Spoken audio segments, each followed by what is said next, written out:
The vampire and Lycan clans had been at war for centuries before I was born. Their endless conflict hidden from the human world. I was turned by a vampire and given the strength to avenge my family against the Lycans, and I was good at it.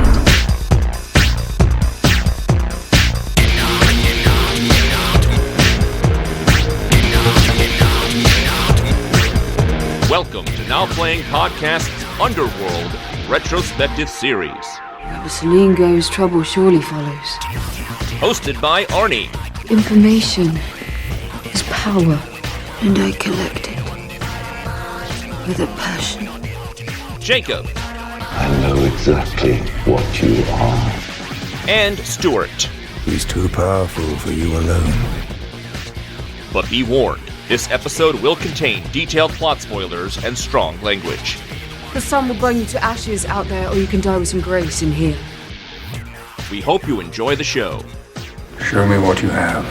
Yes, sir.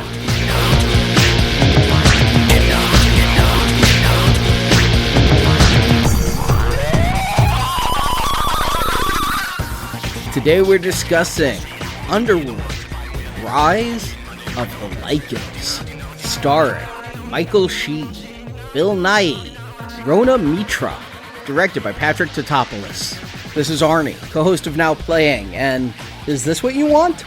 And it's Stuart. And this is Jacob, the master dancer of politics. Yes, you should see my anarchist cha-cha. And hey, I used a line from the movie. Does that mean this is recommendable? Does it mean it's better? I broke away from my rote Death Dealer one. Maybe so. It certainly is different. Back at the Underworld with a prequel taking place in the 1400s. Who did Kate Beckinsale divorce this time where they didn't even invite her back? Well, she was on a different path, I think, at this point. And again, I'm not sure she was ever committed to being an action hero. It's something that every actress feels they need to put on their resume. Yes, I put on guns and did some ninja moves and worked out for 6 weeks and did that one movie that didn't make any money. But her movie did make money, more than her costume dramas. I think she's better known for Underworld than any Jane Austen thing. But she went back to that world and made dramas about dead kids and being a lawyer fighting for justice. And I didn't see them. I don't know if they were any good or not. But she had hung up the lycra and let other people take over. Look alike. Whoever Rhona Mitra is. I know Rhona Mitra from the TV show Boston Legal, the William Shatner, James Spader show. And I remember her being on that show and being like, you know, she looks like a supermodel, but she can't act. And she does not change my mind here. Well, I watched a trailer for this one, and my wife was with me, and she's got very good face memory. And she's like, that's not Kate Beckinsale. I'm like, of course it is. If there's an Underworld movie, it's got to have Kate Beckinsale in it. It's a very pale woman with dark hair. It's Kate Beckinsale, but no, it's a totally different character. I was shocked that they would do one without her. Right. I think that is risky. That would be a reason to be nervous. If your big star is stepping away, can anyone fill in those shoes? Can anyone fill in that black latex? But this is a prequel, which is worth pointing out that this one is not going to be vampire focused. Rise of the Lycans, they're finally going to give werewolves their due. I think this is kind of a big deal. In pop culture, I don't think it's very often that we focus over werewolves over vampires. Vampires always get the love. What are the big werewolf hits? There just aren't many of them. An American Werewolf in London, that's about it. Wolf with Jack Nicholson? No, not a big hit.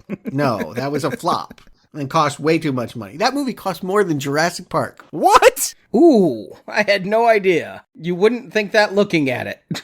Yeah, isn't that the truth? Particularly those wolf effects. But again, it's just vampires are sexy and werewolves are not. They're dogs. Yeah, right. There's something too animal about them. They're too furry. I don't know. But finally, a movie is going to give the Lycans their due. They've been trying since the first movie came out. I know that there were a couple prequels. Arnie, you drew the short straw. Tell us about the 2004 novel Underworld Blood Enemy. Well, it's basically this movie that we're about to talk about, only it's non-canon. It lies to you. If you're in the bookstore, you pick it up.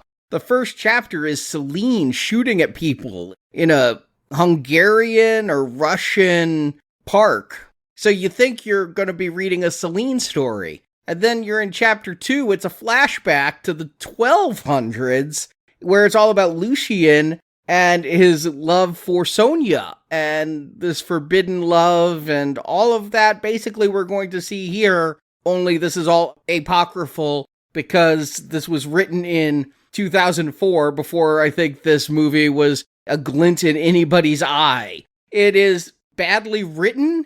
Stuart, you talk about seeing student films all the time. As a creative writing major, I got to read a lot of student short stories, and this is on par. The way it just punches you in the face with, he looked at her with love because he loves her. That kind of writing. It's just so painful to read. And the fact that it was apocryphal pissed me off, because then I bothered reading it and it's not even in continuity. But it should be said, the Underworld movies did have novelizations. This is the author of those novelizations, so he at least had dove into this world before. No one would want the task of trying to hammer out the backstory, the one that doesn't have contradictions. I, too, had a short straw, perhaps not as short as yours, Arnie, because mine was a graphic novel. It wasn't a whole novel. But, guys, I got to learn all about the background to Ray's, the black Lycan that we saw in the first one.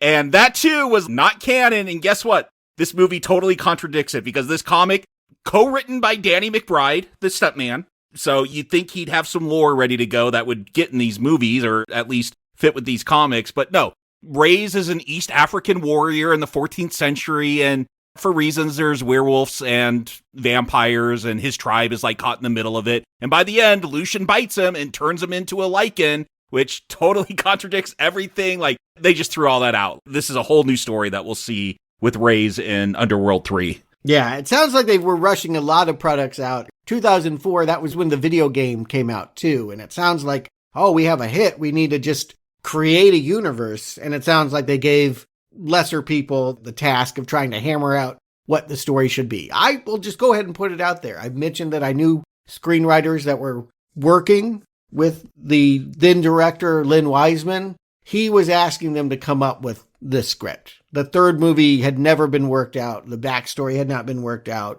They spent some time with it, and they did not go with their version. And what's funny is the author of the book I read, Greg Cox, he thanked McBride in the book for allowing him to pick his brain. So I think the reason there may be a lot of similarities between these movies is McBride did think some of this stuff out to assist the novelist. Yeah, again, it should be said, we know this story. It was in the first movie in really rapid-fire flashbacks. We know that there was this forbidden love between a werewolf and a vampire, and that out of that came a war. So it just wasn't ever very clear. The second movie only muddied the water. So now, because we don't have Kate Beckinsale, because Michael Sheen doesn't have to be on set with the man that took her away from him, we can now really tell that story properly. That would be the hope. And the person they got directing now is the guy that was responsible for the werewolf effects and some of the production design. He had also come up with some of the creature stuff in Independence Day. Yeah, I was really worried when I looked up at this director before I sat down, because this is the only film he has ever directed. Nothing before, nothing after. And he did those visual effects on Spawn, that 90s movie. Oh boy, that cape. Oh, you know, there's probably a lot of people who worked on it. Maybe he didn't do the hell, but if he did the clown effects, those were good.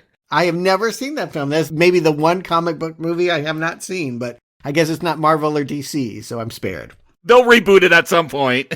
They keep threatening a reboot is why we wait. Yeah, I know that this is only a temporary stay of execution. I'll have to see it at some point. But yeah, going with the special effects guy sends a signal that maybe we just want to do something on the cheap. That's kind of what it feels like. The people that were involved, Lynn Wiseman, director, writer, he's not here anymore. Kate Beckinsale is gone. They said the reason Wiseman didn't come back is he was off doing Live Free or Die Hard, and he was exhausted from that. Personally, I think he had just been like, I'm now a real director. I no longer have to do these movies. Sure, outsource it. But you mentioned that the first film was done by art directors and people stretching to become writers and directors, so why not continue the trend of giving a different movie artisan a shot at the director's chair? I am not believing that because the original people aren't here, it's not going to be as good. I think there's lots of opportunity to improve what we've had, including the last movie, which I felt like was almost an enjoyable B-movie. Yeah, I mean, I put this on, it's around 90 minutes, they're already off to a good start. That tells me, hopefully we're not going to get so many walls of dialogue, of exposition going on. Yeah, let's see what these creative forces do, these new ones, see if they can fix what was not working. Arnie, give them the plot, and we'll find out how the Lycans rise. In the early 1400s, vampire elder Victor, played by Bill Nighy, discovered the first Lycan capable of returning to human form. That first shapeshifter was Lucien, played by Michael Sheen.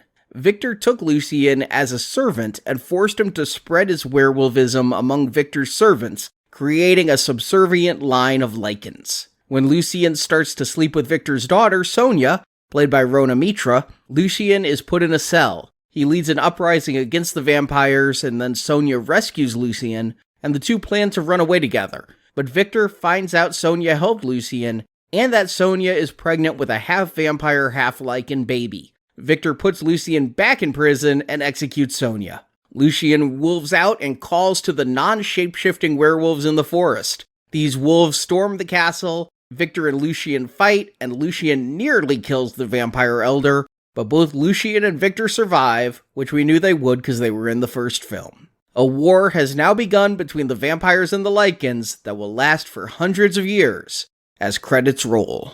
I mean, a war had already begun. Like, they say that we get more voiceover. And here's the thing. I just complimented this film. It's only 90 minutes. That's great. Let's keep them short. But I feel like there's so much exposition in these films. They're very dense if you're trying to understand and write down everything. It's like a 3-hour film packed into 90 minutes. Because now, I always thought Lycans were werewolves, but werewolves are people that get bit and turn into wolves. They can't turn back, but Lycans can turn back and forth. Okay, so for the most part, I'm just going to start with the compliments. I think that this is the most clearly understood storyline and backstory we've been given.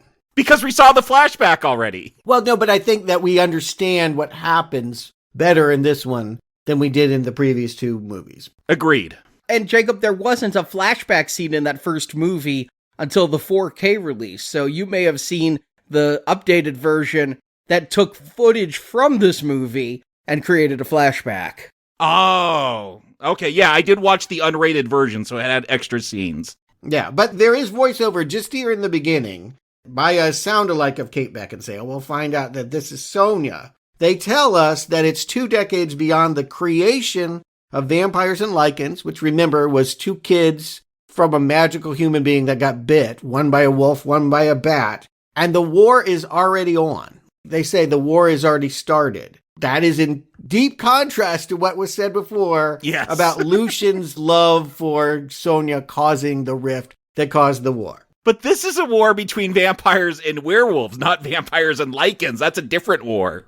Maybe you're right. Maybe that is the distinction. We will see in this prologue that Victor has walked into a cell where they're keeping werewolves that look Lycan to me, and one has given birth to a human-looking baby, and he just can't put an arrow through it. So he's going to raise it as the first Lycan, the first of a breed. That is all kinds of weird to me. I would have thought maybe somebody bitten wouldn't transform, but that 2 wolves mated and gave birth to a human-looking baby is awfully strange. Whatever. And why Victor was keeping it down in the crypt. No reasons given. Yeah. The point is he's got a soft spot, that Bill Nighy. And so he treats him like a son. And the next thing we know, he's a teenager doing martial arts moves. And we see teenage Sonia trying to pretend like she doesn't care about him, but giving him a little smirk. And we could see the relationship blooming. And did it come back to you right away, like who Sonia was? Like at first I'm like, okay, Sonia, that's Victor's daughter. And then, yeah, when she's checking out Lucien here, I'm like, it all clicked. I'm like, oh, this is going to be the story of them hooking up and almost having a baby, and Victor's got to kill his own daughter. Okay, they're just doing that story. What is the surprise going to be? Having just read the damn book, I was like, oh, we're telling this story. Well, this is finally, can we just compliment the fact that they claim that first movie was Romeo and Juliet, But this one actually is two houses that don't get along in a forbidden love. This one is the most romantic of the three. Yeah, most romantic. Underworld's got a hard time being romantic, but I did call out, like, later on, they're going to say, oh, how can there be these two great races of beast or whatever, but yet one is enslaved? I'm like, okay, this does feel very Shakespearean, where one house is being kept down by the other or something. Everything they told me that first Underworld was, this one feels more like it's hitting those notes. And I like that we're seeing this from the werewolf point of view. Maybe it's just me, but I find the aristocratic vampires hella boring. I think that the fact that we focused on these vampires and their elders so much in those first two films is a lot of what kept me from having any enjoyment for it. But now we're seeing this from the point of view of Lucian, who is the first of his kind. If that had been stated, it kind of rolled off of me. It's being driven home here. And I find that I have more empathy for him than I do the vampires. Yeah, the problem is we've had a protagonist who is a vampire, which automatically tells me, oh, we're supposed to root for the vampires. But those first two films keep telling us how awful the vampires are. And it doesn't seem like the Lycans are any better. They're always killing them anyway. And I feel like we're supposed to be rooting for that. This one, I feel like, okay, they finally figured out who the good guys are on this war. It is the Lycans, and they're going to play that up and show us the vampires just being evil. I mean, not only are they going to have this forbidden love, but they're in chains, literally. And this is where it gets complicated. All right. There was William, and William could never turn back human, and they ended up creating those medallion keys to lock him up somewhere. But he ran around and bit a bunch of peasants. And so now there are werewolves that aren't Lycan. Correct. And they're living in the trees. Yeah, because they cannot leave wolf form, just like William, which we saw in part 2. Right. And then, because Victor is keeping Lucian as a pet, Lucian has to feed on blood, he's going around biting on the human slaves, and they are becoming Lycan, and the only thing that they know what to do with them is to put them up at the top of the castle and fire crossbows. They become an army. Correct. I think what they call out, that they're going to use the Lycans as slaves because the vampires are being paid off. They're being given protection money by regular humans to protect them from werewolves. And so they're using the Lycans to help them, to guard them during the day because they can't go out during the day.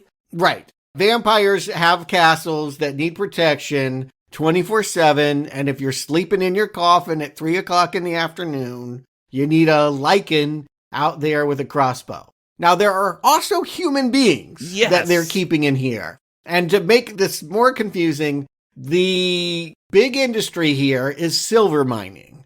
And they like silver because that's what they use to control both werewolves and Lycan. And you can't have a Lycan mining for silver. So they need the human beings to do that. Yeah, I get confused because they keep saying, oh, the nobles are coming. Like, I thought, oh, are the vampires subservient to a bunch of rich humans? But no, I don't think that's the case. The humans are working for them, but don't know they're vampires till the end of this film. Yeah, it's a little bit strange. The humans feel extraneous in the story, but what we're to take is that Victor and the vampires had human servants beforehand, forced Lucian to bite them, and then now are all of the servants werewolves, or are just some of them werewolves? I'm not quite sure. I don't think he forced them. I think the werewolf has to drink blood. Yeah, they get hungry. Yeah, they throw like a lion's den kind of thing. Like if you're going to keep him in the arena, you got to throw him some blood.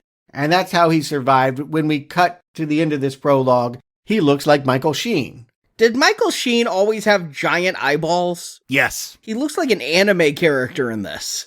Oh, just wait till we get to Twilight. Poor Michael Sheen is obviously worked out for this part, obviously is dedicated to this part. God bless him. He's the best thing about this movie. Yep. But he just does not have the body. He doesn't have the presence to be Mel Gibson, Arnold Schwarzenegger. What they need him to be here, he is so woefully miscast. Arnold Schwarzenegger would be bad, but I thought Mel Gibson so many times in this movie. Well, the speeches. Yeah, I mean, every speech is about freedom. I mean, he gives the Braveheart speech. But he's also flayed in this, like Passion of the Christ or Braveheart. Yeah, Mel Gibson definitely has a martyr complex that he works into a lot of his hero characters. And this one, yes. What we're told is that Lucian is living high on the hog, that he, as the leader of the sentries that guard the palace, is supposedly being indulged. And he's the pet and treated like a son. But it still looks like he lives in a jail cell to me. I don't know. Maybe I'm just missing something here. You know, it's kind of like, if you're the head of the servants, you can think that is a good position to be. You'd read about the slaves who thought they were better than other slaves during slave time in America. I think it's that kind of a situation where he's basically gaslit into thinking he has it good. Yeah, he's obviously not one of the vampires, but better off than the wolf in a tree. And he has the freedom to slip off and bang Sonia. We will find out pretty quickly that nobody knows that at night, even though she comes into the picture riding in on horseback from moonlit, dangerous walks out in the forest just for fun, just to disobey her father, she comes in with the werewolves trying to rip her up, and she pretends not to care that Lucian saved her. But when no one's looking, they get it on. Oh, what a sex scene this is. It is the most credible love scene we've had in the 3 movies. I finally understand how this could be compared to Wuthering Heights or Romeo and Juliet, because they have actors that are willing to try and inhabit this love story in a way that Beckinsale and Speedman never even bothered. Yeah, by most credible love scene, you're talking about Lucian hanging halfway off of a waterfall or a cliff or something as he orgasms. Yeah. The nasty plunge. Yes. The gangsta lean. Oh boy. Yeah, I mean, it's funny, but again, I understand what this is now. This feels like the movie I thought it was always going to be when you say Romeo and Juliet with werewolves and vampires. I agree with you, Stuart, in that, okay, I get the chemistry between these two. Like, Michael, who gives a fuck about Michael? Like, I'm so glad he's gone. And Kate Beckinsale as Selene never did anything either. Like, these two, I don't know if Sonia does much, but Michael Sheen's giving it his all, so I buy into it a bit more. Agreed. And they are spotted. It's worth saying there's another callback from the second movie. That historian that got banished for whatever reason is working for the Vampire Council, and he knows this is going on. He sees them sneaking off. This is information he's putting in his pocket to use at a later date. Yeah, I heard Tanis. I'm like, oh, I know who that is. And I thought because he saw them making love, or she was coming out of his little hut and he didn't say anything to Victor, I'm like, oh, that's the reason he's going to get banished. But that doesn't seem to be the case. Well, I mean, again, when you are in the court, we will find out that there's a whole Vampire Council. Knowledge is power. He can use that to his advantage. He can exploit that when he needs to. You don't show all your cards when you're working lowly as it is. And Victor has a problem. We will find out that the other 2 elders are asleep and Bill Nighy is back, because I guess he has more screen presence than Amelia or Marcus. I thought you were going to say because he has bills to pay. Well, no, but I mean, I think that if it were Amelia, we wouldn't care as much, right? Bill Nighy brings something to this series. He's got whatever passes for star power. There is something about his facial expressions throughout this, and maybe it's because he's wearing these weird, probably hard contacts that are irritating his eyes, but like, that dude never blinks. I don't know. There is something fun about his performance. Agreed. It is very hammy in a way that, again, I enjoy the commitment. I wouldn't expect an actor to go for it the way that they do here with this kind of junk, but the movie's better for it. It's funnier Brown Arrow for it, as he's got to, basically he's getting a lot of flack for the fact that, yeah, there are those werewolves. They are disrupting the silver mining. The people that are bringing him the silver, there's not as many as there used to be, and he has to get all Darth Vader and throw them around. And his daughter is... Here's the part that gets confusing. At some point, she's going to become an elder. I don't know how you grow into a part when you're immortal, but the expectation there might be 4. I'm guessing he knows at some point he'll be killed or something? I guess that's cynically, that could be what he's implying. You'll take my spot. But I'm also confused because didn't we see in the previous movie the first vampire and the first werewolf were bitten in like the 1200s? I didn't even try to keep track of the date. Maybe. And so he's an elder by being 200 years old. Do you just have to survive to 200 and then you become an elder and you just add to the rotation? We have 3 elders right now, but we could have 6 elders. No. It's only 20 years into this. Yeah, it's only 2 decades since he became a vampire. He may have only become one a few years earlier. What I don't understand, Sonia is a vampire by this point because we see her as a kid, and I thought Victor was a vampire when she was a kid because that fits within the 20 years, I think. Yeah, she was born a vampire. Okay, so she's allowed to grow up. And we did not meet the baby mama. Yes. We don't know who laid down with Bill Nighy looking like that, but fun for them. Yeah, because she's a death dealer, but has a seat on the council too, which she'll someday run, maybe. But the problem is, help me out with this. I just feel like this is just a trope of fairy tales. It's like she won't mind her father, and she just keeps running off to, I don't know, it seems like a good thing. The human beings are right. They're supposed to be coming there in a carriage. They get ambushed by werewolves. She's the only one showing up for them, trying to fight them off. Yeah, because she's supposed to be sitting on that council at the time, and instead she goes off. Don't make her a death dealer if you don't want her doing death dealer stuff. I don't think she is supposed to be a death dealer. They call her out as being one. She is definitely one. I agree. Yeah, she rides in. We get some kind of violence here. This is how I know it's an R-rated movie. There's throat slit. There's beheadings. It's an action scene. I'll just go ahead and say that it is neither good nor bad. I don't feel like it's as enjoyable as the prologue in the second movie, or certainly that winged attack on the truck, but it's some kind of grabber here. And then Lucian goes and spoils it all by taking off his collar and showing his full Lycan self. I'm kind of enjoying this action scene. Say what you will about this film, it feels less talky than the others. Yeah. It's still plenty talky, but it is less talky, more action. We're about a half an hour into it. We saw that Lucian had this key that he was going to use to run away with Sonia, but now he uses it to protect Sonia's life. Well, yeah, this key, okay, so he has a collar with spikes turned inward on it, so I guess if he wolves out, those spikes will impale his throat, but... It's silver. It is silver, okay. I had to watch this closely, but yeah, you'll notice when they come back to him, they shoot him with silver arrows. That's why silver is so valuable here. This is the way they keep wolves, and particularly Lucian, in control. I guess I didn't realize till much later that they were using silver for everything, so I'm like, oh, arrows just stop him now? They say in the commentary they wish they'd put some dialogue in there to explain the collar better. Would have been helpful. Or just a close-up. But yes, it is a silver collar, and if he turns into a werewolf, it's going to prevent him from doing much because the silver poisons him. But during this attack on the carriage, we will see that they were bringing human slaves to the vampire castle. They all had bags on their heads, but after the attack, we see them come off, and one of them is a very recognizable face. Maybe the standout werewolf from the original, Reyes, is here. He's back. He took the second movie off, but he's here now. Yeah, undoing everything from that comic, not taking place in Africa at all. Yeah, but I get that it was different. Again, keep in mind, they were just fishing for storylines. This was a possibility, a multiverse of what are we doing with this quote-unquote franchise. My question to you is, did you grow to like him in that comic book? Was there anything about his personality? Because I get that, like, big, bald, he's imposing, but I don't see any kind of wit. I don't get any kind of, even Arnold has one-liners. He doesn't have much personality.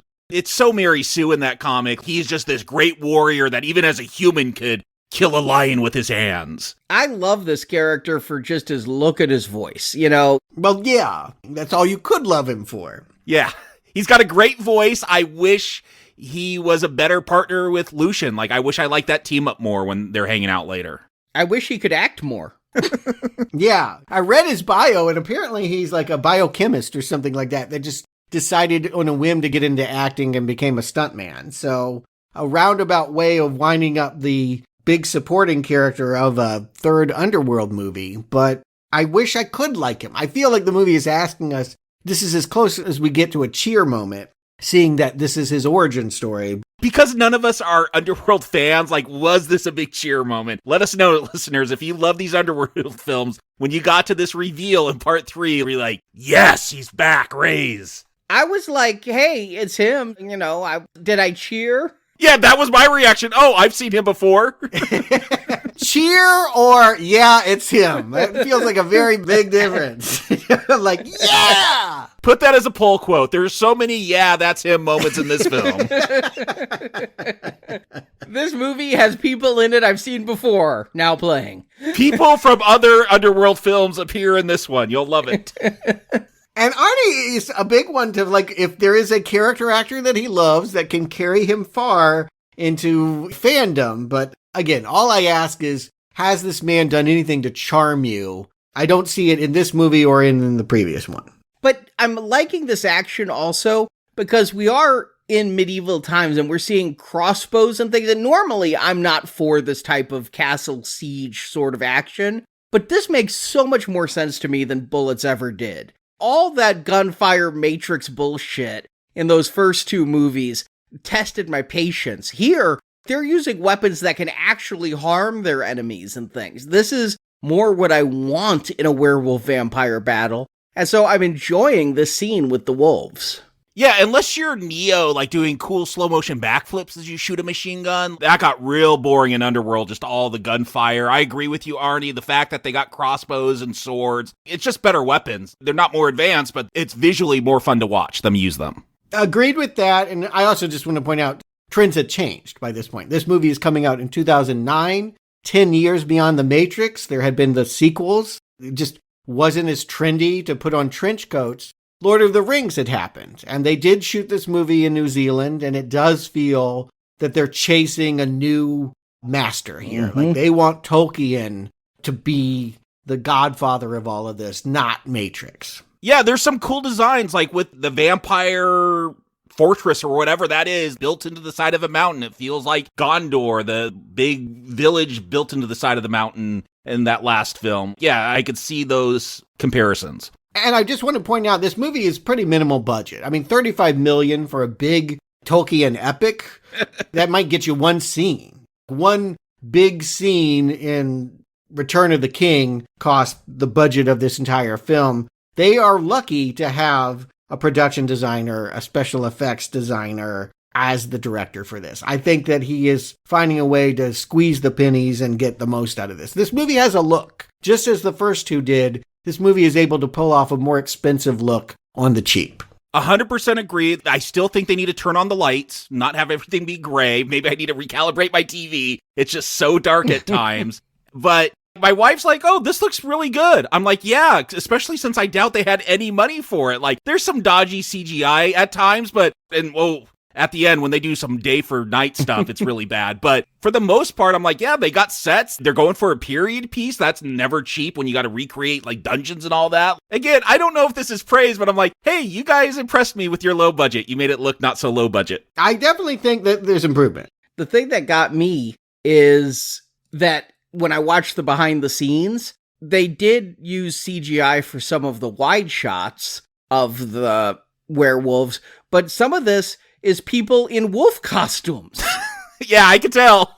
And it actually looked pretty good. Yeah, again, that's really something to focus on. Anybody can be a vampire. You go, you pop in some fangs, there it is. But certainly when you mention American Werewolf in London, having that kind of physical transformation costs. And they've found a balance where it kind of looks cheesy. You can see the seams. They do what they can by turning down the lights. It's low-budget effects that clearly are effects, but it still has a coolness, and that's hard to do. If you're going to make a movie that's entirely about the Lycans, you got to have more Lycan scenes than we've had. And when I see this werewolf attack in the forest, when we get the later running across the fields, they pull it off. And that's in part because they have a director who knows how to stretch a dime. Yeah, I'm suitably impressed with this battle. More impressed than I have been with anything in the previous two films. Yeah, and I'm going to keep going on that train and saying it's also true of the romance. I feel like when we get back to the castle and Lucian has to be whipped and Sonia is crying for him and can't get him off from all of this, it doesn't feel like Romeo and Juliet. It feels like a Harlequin romance novel version of Romeo and Juliet. Like someone wanted to make a trashy melodrama, and that's kind of how it plays. There's chemistry there. It's just not believable. You know, it's just poor Michael Sheen just is doing most of the heavy lifting. Yeah, I feel like he may not be the Mel Gibson you want in your action film, but I do feel like he's the one doing all the heavy lifting here. Like, he's the one pulling me through this film. Agreed. His screaming, his speeches, they're all competent. He gets away with this shit. While shirtless, with everyone else taking way more steroids and working out much, much more than he does, he still feels like he fits here. Yeah, he ain't great, but he'll do. Another pull quote for the poster. Michael Sheen, not great, but he'll do. There he is, and he'll do. So, yeah, what we have here is basically a prison riot. Lucian's punishment is that whatever plush accommodations he had, he's now being thrown back in the dungeon with the humans. He is saying to them, I will give you the opportunity of immortality. And I think at this point, Reyes is still a human being. I don't know that we ever see that moment where Rey says, bite me. I want to do what you do. No, they take him to another Lycan and he gets attacked. It's not Sheen that does that. In the jail cell, right? No, they take him out into some other hall or something to do it, and then they throw him back in, and he exchanges looks with Lucian. All I know is at one point at the end, Reyes is running up the stairs and just wolfs out. And I'm like, wow, I didn't know that had happened. Yeah, there's a scene, they don't show him get bit, but it's heavily implied. Like, I figured, okay, he got bit, he's a Lycan now. Yeah, I'm not quite sure when that happens. I do like the little bit of in-cell bonding that he does with Michael Sheen. And the jailbreak, man, do I love those giant harpoon guns. They shoot so many of them that people can't figure out how to get past them. That's what I love. Yeah. Yes, a few people get harpooned, but other ones are just too stupid to do the limbo. And they're like, we can't go any further. So only some people get out the window. It's like reverse Jenga. Yes. I do love the shot, like one of those arrows goes through a guy's cheek. I'm like, okay, this is R-rated, but yeah, all those guys get stuck. Here's my question, though. These Lycans, because got to figure out this lore, guys. In that first film, we're told that just recently, like in whenever that film came out, they no longer needed the moon to change back and forth. Do these Lycans still need the moon? Because there's scenes where Lucian's looking up and I got to see that moon. Why wouldn't all these trapped Lycans just change and like break those arrows and get away? Okay, so let's parse this out. The Lycans are the people firing the harpoons. They're the sentries that guard the vampire palace. Wait, Lucian's not freeing Lycans too? Yeah, I think he is. No. He is freeing the human slaves, who he's giving the opportunity to be Lycans later. I thought he was freeing a mixture. Because the whole ending of this is werewolves teaming up with Lycans. I figured these were all the Lycans he was helping escape. There are human beings teaming up with the werewolves and then all deciding to be following the Lycan. Okay, I will just let it go. I know, but yeah, to be clear, because the whole deal is made about earlier when Lucian had to kill one of the werewolves that was chasing Rhona Mitra. They were asking, like, how does it feel to kill your own kind? He's like, these are beasts. These are not like me. And so everyone that has a harpoon is his bloodline, the pure bloodline of Lycan.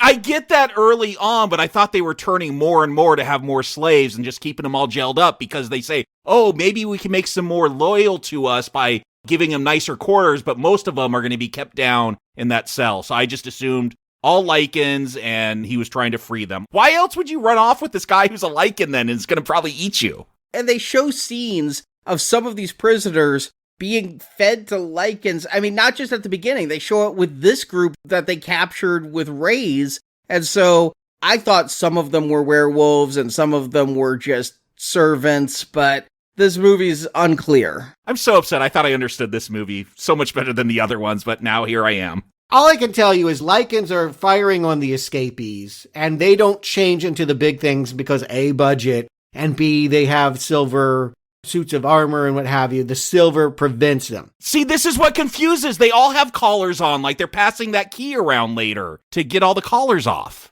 Well, I mean, the collar works on a human being too. If you're chained up, you can't go anywhere. So, again, there needed to be a big moment where the human being said, we want to be you. And I don't see that in this movie, and it would have been really helpful to have that scene. No, because the vampires do turn on the humans. They want more tribute, want more money, and my takeaway was that they fed on all of them and just turned them once they figured out that the vampires were vampires, because humans can't know that. At least that's what I see in the future with parts 1 and 2. humans don't know about this war. I don't know. But the point is that Lucian leads some of them away. Reyes and some other people jump out a window, run off into the woods. And then this is really the moment where they're trying to rally, again, I think, human beings. Again, I thought that what I heard them say was Reyes was going to go around and get some of these disgruntled humans that are tired of paying the silver tax to come fight the big battle at the end. And then Lucian goes into a cave to talk to the feral werewolves. Yeah, he's going to go howl to the werewolves so they could team up, which makes sense if they're all Lycans. Wow, so it was going to be humans running into battle with werewolves. I think we see that. They're not as fast, but they're the people at the end. When we have the big battle scene, the wolves go first, and they're getting speared, and then the humans come. We see a bunch changing into Lycans. That's where I get confused. Again, I think that's an important moment. We have so many scenes of Michael Sheen saying freedom and this and that and what have you. We needed to have a ritual where they all took the werewolf bite. We just needed that. Yeah. Yeah, they definitely needed that in this. You know what, though? The lack of clarity in this doesn't hurt it for me. It really doesn't. No, it just hurts it now that I have to talk about it. When I was watching this, I thought I totally understood it. I'm like, yeah, this is all very capable. Like, it's working more or less. And compared to the burnt pretzels we were offered the first time, this is much more clear and straightforward. Even with these complications and contradictions, this movie makes a whole lot more sense than what we were told in the first two movies. But back to Romeo and Juliet. Again, you'll remember that ended badly for both of them. Here, we're going to find out that Victor, basically, by biting into her neck, finds out that Sonia was enabling and aiding Lucian, and basically sends another vampire woman to go bring him back into their trap. He's going to say, you need a rescuer so that I can then capture you in some kind of underground firebombing siege. Who was that woman? Like, Lucian's like, oh, finally Sonia's arrived. I'm like, it's not Sonia. You know that. It's just some other woman. I don't know if he'd seen her earlier in the film. Her name is Luca. She lives on the second floor. I don't know anything else about her. That's it. He got excited because he was like, Sonia really should be here now. Oh, here she comes. Nope. Sonia is being tortured. Lucian runs back. And Sonia says something interesting here. I don't know what to believe. She has a lot of back and forth with her father where she claims, oh, he's a Lycan and I love him, and yet I don't respect him. I can't tell where her real allegiances lie. Yeah, I thought she was trying to cover up and lie to her dad to try to get away. Mm-hmm. Right. When you think about Romeo and Juliet, they would have put everything below their love. But when he shows up in her room and she says, you came back and gave up your freedom for me, that seemed like a legit surprise. She wasn't expecting him to rescue her, and that this might be the moment that they truly, fully commit. Yeah, look, is it a better relationship than we've seen in the previous two? Yes. Is it good? No. I still have a lot of questions why they love each other, what they mean to each other. Yeah, so there's still scenes like this that are confusing. Sure. But God bless these actors for trying. Again, all I'm saying is Scott Speedman and Kate Beckinsale could barely stand to look at each other. And these two are trying to do it. Particularly Sheen, who I think is a good actor, has proven that in other movies. And then this, Rhona Mitra, who's not great, but she's not too embarrassed not to try. She's not good. I actually prefer Selene to Sonia. Yeah, if we could mix and match. If we could have Kate here with Michael Sheen. Keep in mind, they were a real-life couple. I bet they did have chemistry at one point. Not sure what it would be at this point. That would have been a lot of fun. But no, we're not going to get that movie. And they could have done that too. I want to point out that we're told later that we're supposed to think that the reason why Victor turned Selene later was that she was this waxwork of his actual daughter. They could have just had Kate Beckinsale play this role. If she said she wanted it, I'm sure they would have cast her in it. They didn't have to go with a new actress just because it's a different character. But yet they couldn't have found a better clone, could they? These two do look so alike. Yeah, they got an actress that looks exactly alike. So I think you're right, Stuart. If they could have got Beckinsale, they would have. But oh my God, all I got to say is, all right, so of course the lovers get caught in a trap and all of this. And Bill Nighy, maybe you want him back for the facial expressions, for the amusing shots of him drinking blood from martini glasses. But the karate and the cutting to the stunt doubling, oh my Lord. Yeah, it's not good.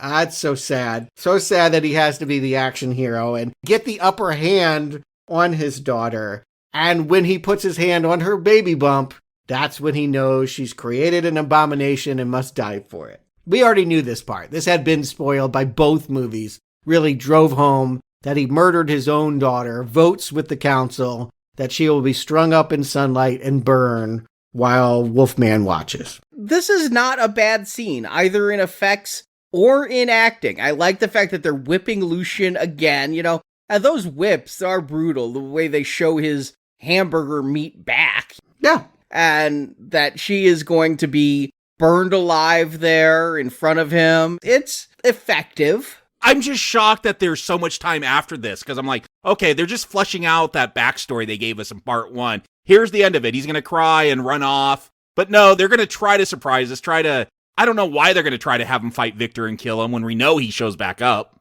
Well, yeah, you can't unknow what you've seen in the previous movies, but the point is that if this was the thing that caused the war, he tries to go over the wall, they harpoon him with the silver, he turns back into Michael Sheen and out of the big stop-motion wolf puppet, and his howls are what bring everyone running. This is the signal for this climactic war. The most action we'll get is Reyes and everybody running in, feral werewolf, Lycan, human, they all want the same thing, overthrowing these vampires. Yeah, and I think I said this earlier, but I feel like they got the formula right this time, where the werewolves are the good guys. I never saw a reason to cheer for the vampires and just assumed we got to go along with them because Kate Beckinsale was a vampire, but now the werewolves are the better tribe. They're the ones that are cool with being free, and then werewolves and Lycans are hanging out together. Like, those vampires are real jerks. Yeah, I found there's people I can cheer for here. Mm-hmm. So, yeah, we get a battle. Most of it is competent, not great. Lucian will get his one-on-one with Bill Nighy down, hanging on some chains or something like this. I'm not really sure the staging of this, but at some point it's decided that the elders need to be moved to a boat. And I think he's trying to get away with the historian. And Lucian brings down the cobblestone walls and sunlight singes the guy before he falls into the water. We know he can't kill him, but he certainly at least hurts him really bad when he drives that sword. He stabs him through the face. Yeah, that sword through the mouth sends a message. It's kind of sucky, though, that he doesn't finish killing him. He has him stabbed through the mouth. He could just finish him off there, behead him, something. Maybe Lucian's just really dumb and doesn't realize that's not a dead vampire, but... What they really needed to do, again, if you think of Mel Gibson Braveheart, is you martyr him. The point is, William Wallace died, but he inspired this whole movement. You really do need to kill Michael Sheen here, but we already know that Michael Sheen, quote-unquote, died because of Craven hundreds of years later. They're hobbled by their own stupid first movie that didn't know what it was doing. Having to be loyal to that thing that people inexplicably like is the reason why we can't have this feel more dramatic and have a more final face-off than, oh, I just stabbed you in the mouth and you got away. The way it feels now, Lucian feels like the head of this gang and he'll never step away. It feels like they're all wanting him to lead them. We'll know at some point he was presumed dead. But no, it's not finished. It's just the beginning. Camera cranes up past the Lycans in the castle wall. Back to present day. We see Selene. I couldn't believe they did this. Yeah, on the wet balcony, just reminding us that she's a part of this movie and maybe will be in the sequel. Do we want her? Jacob Stewart, do you recommend Underworld, Rise of the Lycans? Jacob. All right, so I got like a lot of backhanded compliments from this film. Like, if this was in the video game series, like top 5, probably. Not bad. And if that dude who liked resin dragons wrapped around crystal balls that told me I needed to see that first Underworld because it's so great, if this was that first one, I would have gone, okay, I get it why you nerds like this. Not my thing, but at least I get it. I get the Shakespeare, I get the romance, the coolness with the werewolves and vampires. This helped me understand why people might like this franchise more than the previous two. And that's probably a problem when it's a prequel flashback movie of a story we already know. But It is the best of the three so far, like talking it through. Whole lot of stuff I still don't understand about the lore, but the movie, you get through it fine. It is a fantasy action romance that is fine. Put that on the poster. It's fine. But would I recommend it? Look, this isn't my thing. I still don't really care about these characters. Sure, Michael Sheen does better than anyone else has so far in this franchise. I like Bill Nighy voguing for the camera at times with his facial expressions. There are little things there, but I don't care about this war. I don't ultimately care about vampires falling in love with werewolves. They haven't got me to cross that emotional barrier yet. And I feel like for me to really enjoy a film, I got to feel some tie to it. Like the fact that this is fine and not as bad as 1 and 2, I don't know if that's really a recommend. And so, no, this is a weak not recommend. It's the best of the three. If you want to understand the phenomenon, watch this one. Don't watch the other two, but you don't need to see it. Stuart. Yeah, my thoughts are very similar, Jacob. I already explained that first movie to me was just not my dessert. And now it feels like this one even more, like they've changed it to dark chocolate. By going medieval and all of this, I'm like, oh, this is not the direction I want to go. It's already this decadent vampire flavor that I can barely choke down. Now you got dog hair in it. Yeah, right. It's even less my thing, but I feel like by going after the Tolkien thing, I get why someone would like this. I agree. Totopoulos has created the most successful entry in the saga. It's not my fantasy. It's not my fetish, but someone is going to just go, yeah, baby, when they see this. The chainmail, the wolves, all of this. It's a look, right? It's a look that we've seen human beings put on, and I can understand why someone would say this is my jam. I see Romeo and Juliet in it. I see why pairing a romance novel with all this Lord of the Rings shit would really be intoxicating to someone. Whereas the other two just kind of look like Matrix clones that didn't have their own distinctive flavor. This one feels distinctive. And on a limited budget, they work with what they got and have something that looks pretty cool. I really wanted to just go ahead and say that means Green Arrow. I really did want to just say, you know what? For this series, recommend. But every time I started to go there, I get the struggle. I get it. I choked. I was like, I can't. You know what? If you're not liking the movie, you can't give a Green Arrow to Rise of the Lycans. I didn't like this. Did you do a Lycan pun? Someone wasn't liking it?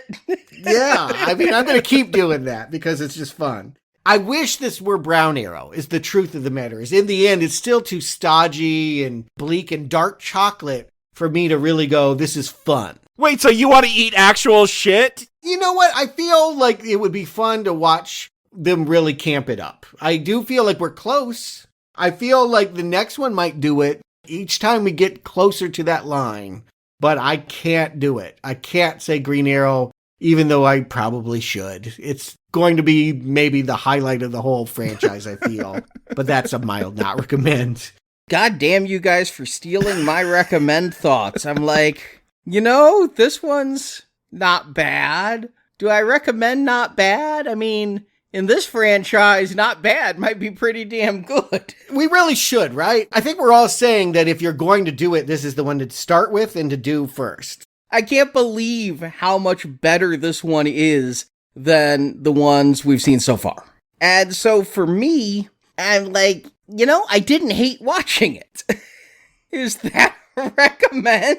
You didn't like watching it. Again, I use that word very specifically. If you didn't like it, it's hard to say recommend, right? Not disliking something is not the same thing as recommending it. Yeah, that's where I'm at, I feel like you used the term pity recommend, Stuart. Mm-hmm. You said you might give one of these films a pity recommend, and that's where I'm standing is like, do I want to give this a pity recommend? Because odds are somebody listening to this, so you wouldn't look up for an Underworld podcast if you hate Underworld. I know we'll have the now playing listeners who are tuning in, and I appreciate everyone who is, but we're three guys who so far have just hated on this series, and so part of me wants to give it a recommend for being almost good enough, even though I don't like it. Right. But I just can't bring myself to do it. I just can't. You want to respect yourself in the morning, and I get that, because at the end of the day, this going out with your endorsement is wrong. That is not true. It's a weak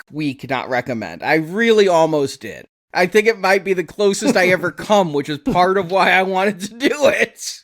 But I can't. There's still things that they could fix. Again, if I were laughing, if it were funnier, that's all I really needed. If I just had a little bit more comedy and we're encouraged to laugh at this thing a little bit more, the self-seriousness of it is probably what people love so much, but it's what makes me say, nah, I'm going to keep denying you. Yeah, agreed. But we got 2 more to fix, but we're going to take a break. That means I'm going to have to remember all this lore during the break. No, they'll tell us to it again. As far as I know, the next 2 movies are a retelling of the retelling. Oh, no. But in the meantime, this Friday, we finally get to Twilight. I can finally see the phenomenon that people truly do love, and I can try to wrap my head around that one. And then on the main feed, for the next 3 weeks, we got other stuff to cover. We've already skipped a week on Lightyear. That's been out for a week now. And we should get to this new Pixar movie that imagines Buzz Lightyear's real-life space adventures. Yeah, is this the origin story of the toys? I don't get it. And quite frankly, they're going to have to work to make me care. Because I feel like I love Toy Story because it's about our relationship with toys. And I don't want them to come to life. So I was happy to take the week extra to get to this one. We're going to do that. And then we're going to go to Moon Knight, a Marvel character I know absolutely nothing about, as a lead-in to Thor, Love and Thunder. I'm just excited because Taika Waititi is in Lightyear. He's in Lightyear? Yeah. I don't know. I was excited for Free Guy because of him until I saw it. I was like iffy on Lightyear. I just hope the movie ends with Andy walking out of the theater and saying, I want a Buzz Lightyear toy. That's what I want. Maybe. I feel like they're done with that. I think they're really trying. Could be wrong, but I really feel like they're going to try to give this thing new life by saying it's real. And that takes away everything that I loved about the Toy Story movies. I can't wait till we get the real Potato Head movie then. Exactly. That's what you worry about. Am I going to have to watch a Western with Woody? So thank you for joining us. Hopefully you can join us for Twilight. The details are at nowplayingpodcast.com/donate. And you can also get all of the Harry Potter movie reviews if you donate for gold. Add Fantastic Beasts reviews in if you go for silver. You want some more Lord of the Rings? You want Tolkienism? We have a Lord of the Rings level. We have a Tom Cruise Mach 2 level with all of his 80s films and the new Top Gun. And we've got a Jurassic Park level with the new Jurassic Park film, getting all 6 of those reviews. Details at nowplayingpodcast.com/donate. And Jacob Stewart, thank you for joining me. My will is done regardless.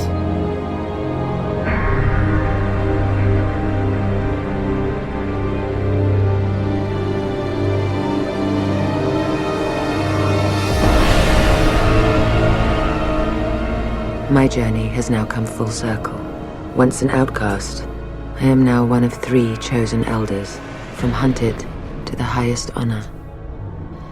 But I no longer fear death, for I have known it once already. Thank you for listening to this Now Playing Podcast movie review. They've been silenced, but otherwise unharmed, as ordered. We hope you enjoyed the show. You've done exactly as I hoped and planned, if not more. Help us spread the word about this show by leaving a 5-star review on Stitcher, Podbean, iTunes, or your podcast store of choice. Why are you helping me? I'm not. I'm helping me. Want more reviews like this one? In the archives section of NowPlayingPodcast.com, you'll find more than 1,000 in-depth movie reviews from our panel of hosts. There is no beginning. There is no end. There is only becoming. On our site, you can hear reviews for every installment in the world's biggest film franchises, including the Marvel Cinematic Universe, Star Wars, Spider-Man, Batman, X-Men, James Bond, Middle-earth, Jurassic Park, Fast and Furious, and Transformers. Enough to produce an endless supply of... Plus, we have individual movie reviews, such as Avatar, Titanic, E.T., Inception, Big Hero 6, Ready Player One, Pulp Fiction, Apocalypse Now, Dr. Strangelove, and hundreds more. Dead or alive, you will give me what I want! And come back to NowPlayingPodcast.com next Tuesday for another all-new movie review podcast. Peace, by delicate peace, puzzle will fall into place. Support from listeners like you keeps Now Playing Podcast on the air. Yes, I have taken from him, but I have given so much more. You can donate directly by tapping the support button at nowplayingpodcast.com. I can assist you. Well, you already have. And you can join our crowdfunding campaign for early access to new episodes, exclusive reviews, and bonus reviews. Pains me to admit it, but for the first time in my life, I genuinely fear for our future. Need more Now Playing? Subscribe to our In Focus weekly newsletter for exclusive digital download giveaways, celebrity interviews, behind-the-scenes insights, and more. Sign up through the subscribe page on our website and get it delivered to your inbox every Friday. I need you to deliver a message. Grunt if you understand. You can also compare notes with us on Letterboxd. Go to letterboxd.com/nowplaying to see what our hosts are watching when we're not recording podcasts. And follow Now Playing on Facebook, Twitter, Instagram, and our YouTube channel. The vampires didn't realize you were following a human, did they, Race? No. Want 375 more Now Playing reviews? Get the Now Playing book, Underrated Movies We Recommend. Arnie, Stuart, Jacob, and Marjorie reviewed 125 different movies you probably haven't seen, but you should. Find out why in Now Playing's first book of movie reviews. Do you not realize this is a gift I am giving you? The ebook is available now, and the audiobook and print book will be coming soon. Find details at nowplayingpodcast.com/book. My eyes see beyond the surface of so many things. Now Playing Podcast is produced by Arnie Carvalho. Without me, you'd have nothing. You'd be nothing. Associate produced by Jason Latham. There's no room for error with me. Now Playing is edited by Heath, Steven, Santiago, and Arnie. I kept the secrets, cleaned up the mess. Now Playing credits read by Brock. Eye contact, preventing him from making the change. The opinions expressed in this podcast are those of the individual hosts and may not reflect the views of Venganza Media Incorporated. Why would I listen to your lies when the journey to the truth is so much sweeter? Venganza Media Incorporated is not affiliated with, and this podcast has not been prepared, approved, or licensed by any entity that created the film analyzed herein. All movie clips and music included in this podcast are the intellectual property of their respective copyright holders. They are included here for the purpose of review, and no infringement is intended. These rules are in place for a good reason, and they are the only reason we have survived this long. Now Playing Podcast is an exclusive trademark of and may not be used without the express written permission of Venganza Media Incorporated. We are getting reports on what appears to be a mass cleansing. Now Playing is a Venganza Media production, copyright 2022, and no part of this show may be reproduced, repurposed, or redistributed without the written permission of Venganza Media Incorporated. All rights reserved. We fought our greatest battle in our darkest hour. After centuries of war between vampire and Lycan, this may at last be a time of peace.